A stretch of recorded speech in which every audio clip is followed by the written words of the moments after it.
Herkese merhaba arkadaşlar. Şimdi sizlerle birlikte mini pervane aldım. Bakalım iyi çalışıyor mu? Bir de benim istediğim şu pembesi. İşaretleyeyim.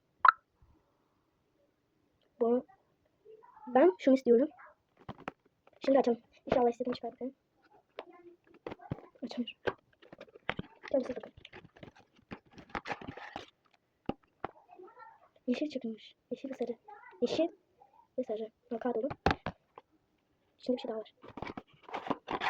Şarj kablosu. Bir ters takal diye. Bir de tam şurasını takmak için bir ip. Yani şey takabilirim. Bakalım. Bakın bir de şuradan gösteriyor şarj kablosu falan takacağız. Bu çıktı. Bunu işaretleyeyim.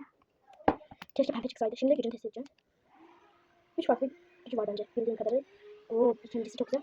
Üçüncüsü mülk. Çok güzeldi. Bay bay. Kanalıma abone olmayı ve like atmayı unutmayın.